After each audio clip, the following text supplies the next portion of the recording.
Therapy is a Joke podcast. This is Brandon, and I'm joined today by one Lilith St. Scream. How are you? Hi, good. How are you? Not bad, not bad. Now, before we get started, I saw that you were part of some Facebook squabble earlier this week. What started there?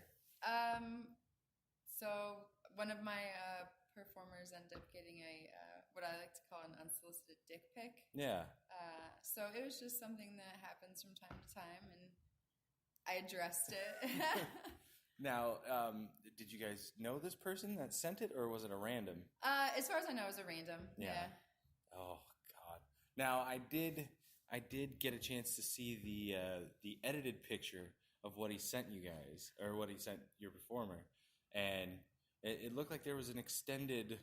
Yeah, he seemed very proud of his work there. Yeah. Because obviously that was a pretty terrible Photoshop job. Right. Now, I guess in what you guys do with Burlesque, how often does that happen? I can only assume that it attracts like the weirdos. Oh yeah, I mean it's a field that definitely does attract some weirdos from time to time, but there's a lot of other fields too that attract weirdos, and for sure, unfortunately, just kind of the world we live in, being a female attracts weirdos. Being a person that kind of puts yourself out there sometimes in a very maybe approachable manner, kind of attracts weirdos. Absolutely. Now, would you say in the current climate that happens a lot, or is that a rare occasion? I think it's just kind of a toss-up. Yeah. I don't know what some people consider a lot and what some people consider normal. For and sure. Not that it should ever be considered normal. Right. The fact that it happens at all. Yeah. So, I mean, it's, every so often. Yeah, I don't know how to...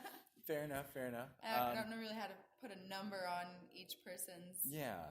But, so was everybody in the troupe made aware of this guy's number and like...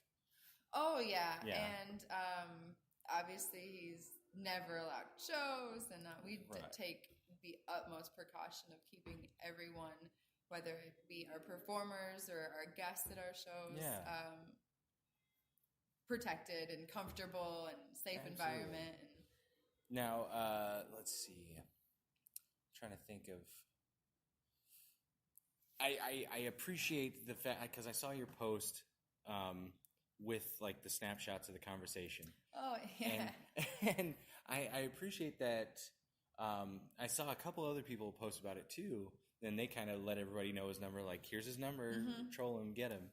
I appreciate that you put on there like my page is still associated with a couple businesses, so I'm not gonna completely trash a guy, but I will let you guys know that I let him know where he stands with everything. So while part of me was like, no, throw him to the wolves, like let's have at it. There's parts of me that first okay. I just want to...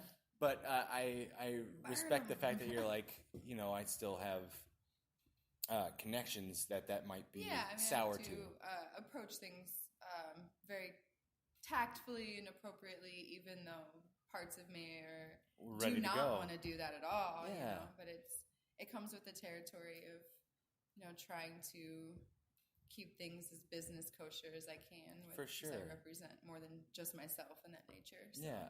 Well, I like that you started it off with that something to the effect of you went into mama bear mode. I did. And that, to say the least. No, you did not just say that to her. Well, I just wanted to let you know that I, as well as quite a few other people, saw that, and just from my side of things, I respect that you were like mindful of the business side of it, but at the same time not afraid to let them know. I was like, yeah, I've got this stuff on the back burner, but that still doesn't mean I can't fuck you up a little bit. Oh yeah. So I could tell that you restrained yourself a little bit. So, but anyway, moving on. Which is a hard pill to swallow. Exactly. You want to. I think anymore nowadays, everybody's kind of drawn to the fight. That's why everybody's interested in UFC and world star videos and stuff like that. Everybody wants to see the or violent culture. Exactly. But in today's culture and the climate, I respect that you were able to hold back while I could tell that you were ready to rip on them. So I just wanted to say, thank you. Yeah. But anyway, moving on from that, you are not only involved with, but you are the co-founder of Moonshine Burlesque. Yeah, we actually go by Moonshine Misfits now, but it's Burlesque is involved. That's how we kind of started. Was we were called Moonshine Burlesque. Last October, I did a little bit of a rebranding, I guess. So it's a bit more of an inclusive, more like a vaudeville style. We have not just burlesque performances, but some improv comedy kind of stuff, and incorporating like the roller derby and color guard and any sort of. If you are entertaining, you're a misfit. Okay. I as somebody that likes to entertain, I appreciate that, and I like to see entertaining shows. So when somebody says to me just burlesque, immediately I'm like, all right, that's all well and good, but that was before I heard about you guys and heard of all the things that are involved with you. Like I knew that you had Nikki Gillette on to do some stand up, and so when I heard that stand up was involved and you guys had bands also, it's like okay, so it's not just the burlesque; it's a little bit of everything. A little bit of a variety show, which is not to take away from the burlesque aspect, because all of you ladies put a lot into your routines, and I appreciate that and I respect that. But not as soon just ladies. Yes, absolutely. You have is it a couple or just couple, yep. Yeah? There's officially two. Captain Sinbig and then Christian Bond is the other one, the newer gentleman. And we've had a guest performer, Calvin Climax and Malcolm Ecstasy, and so no, I think Misfits are all inclusive. Okay, I didn't know if Sinbig was the only. I knew I saw Ecstasy with you guys before, but I didn't know if that was a one-time thing. Or... Yeah, he's a guest performer, kind of come and go. Same with like Calvin Climax, just kind of because they participate in some of the other troops around and performance groups. So busy boys. And I knew that I saw the others with other troops too, so I didn't know if it was an exclusive thing or if it was just kind of. No, I'm not exclusive at all. Okay, if you want to come and dance, come and dance. Right. Lovely. I like that sentiment. Now, how long have you been doing, I guess, not just Moonshine, but burlesque in general? Was it going on like 4 years now? 4 years? So? Yeah. Okay. So... I can math correctly. So would you say that that's still pretty fresh, or is that like... in the grand scheme of burlesque careers, I'm still... I would consider myself a baby within it, because there's people that are still performing that have been at it for 20 plus years. Oh, wow. Or longer, and are phenomenal. So there's a lot of longevity. Oh, yeah, there's a lot of icons and legends and stuff. And if you, with any sort of business, if you find your niche and your marketable character, you can... become the Aerosmith of your career. Okay. Last forever. Well, the only reason I question that is because, with people's constant fascination with their vitality, it's like, I'm only going to be this pretty for so long. I didn't know how long the lifespan of burlesque. Yeah, it's not like high fashion modeling. You don't cap out at like 21. Right. And I think that's one of the beautiful things about burlesque. It really is just finding, no matter what size, age, anything, it's just finding your own comfortability on stage. So there's absolutely no age bracket. Awesome. Which is great. Yeah, absolutely. It opens the floodgates for a little bit of everybody to be involved. Oh, yeah, without a doubt. We have a pretty wide age span on our Misfits troupe. Nice. And do you have any, let's see, besides yourself, obviously, would you say that there are any other veteran performers in the troupe, or is it relatively a rookie cast? Oh, no, there's a couple. Miss Betty Von Vandersnatch. She's been at it longer than I have. I mean, I'd say like 7-8 years or more. Oh, wow. She's been at it for quite a while. She's one of the got involved when Burlesque in the Quad Cities was kind of really starting to take off. Many years ago. So, yeah, no, she's definitely been at it for a long time. And then, yeah, within the guest performers, a lot of them are some of the more veterans.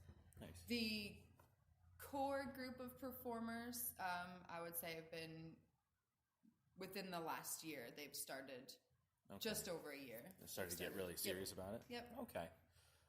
They took a school, some of them, and from there, those students became my performers, and then they've brought people on, and our newest one, she came to a show and loved us and reached out and said, hey, how do I get involved? And I said, come on down, sweetheart. Now, let's see. Would you say that burlesque has been something that you've wanted to get into for a while before you got started, or was it kind of newly brought up? Yeah. Okay, I guess yes and no. I've always had a fascination with like theater performances, and I wasn't in theater, but I loved it, and I always liked the cabaret and like the Moulin Rouge look, and I've always just been kind of drawn to that era. Okay. And I started more doing like modeling stuff, and then kind of got into like the car scene, pinup modeling stuff, and that kind of people in that scene suggested that I would be really good at burlesque. Yeah. Again, a lot of people suggested I'd be really good at roller derby too. Right. I feel like a lot of the people that participate in those scenes have kind of similar personality traits. For sure, it bleeds over. Bleeds over quite often, yeah. So I went to an open audition for a troupe, and then the rest is history. Yeah. They liked me, and I liked them, and then it just has exploded from there. Now, going back a little bit further, let's see. When did you start modeling? Ooh, like 2003 or 4, somewhere in there. Okay. Right around graduating, right about the time I was 17, 18. So. Okay, gotcha. And who did you start modeling with? Anybody in particular, or just like wherever you could go? No, just some friends, like because I worked at a local racetrack, and so I knew people that were doing it for the vintage, the hot rod shows and stuff down there. So okay, and were there girls that were involved with burlesque there, or was that much later? That was years later. Okay. Years and years later, yeah. And are you able to say who you got started with, or? Oh, with the burlesque? Yeah. Yeah, I'll gladly talk about it. It's Bottoms Up. You know, they're a great local troupe. I won't say anything. They have a little bit different style than what we do. For sure. They're very theater show based, very scripted in the best way. Their writing team is fantastic, and you know, it's a great show to go see. Yeah. We're just a little more of a bar scene, I guess. Fair, yeah. Okay. Now, what caused you to separate from Bottoms Up? Was it just a difference of opinion or view, or was it just kind of this felt right to do this? There was a lot of different things, but one of it in particular was, like I said, the start of this school. Mm-hmm. And at that time, Bottoms Up did have a very full cast and was only going to take a couple people. Yeah. And having another outlet for all of these students to be able to express themselves in, I think would be really beneficial. And I didn't want to see this. I know how I felt when I started. Yeah. And I didn't want to see that passion kind of sizzle out in people. Okay. So. And how did you feel when it first started? And how I felt good. It was crazy. Yeah. Yeah. I had never, in a short period of time, I never thought I would be doing something like that in burlesque. Because again, I'm still learning myself with a lot of it. So within Misfits, we're always kind of teaching each other, which is nice. Sure. But it was scary and awesome and amazing and fun and drove me absolutely bonkers and loved every minute of it. And you didn't want that feeling to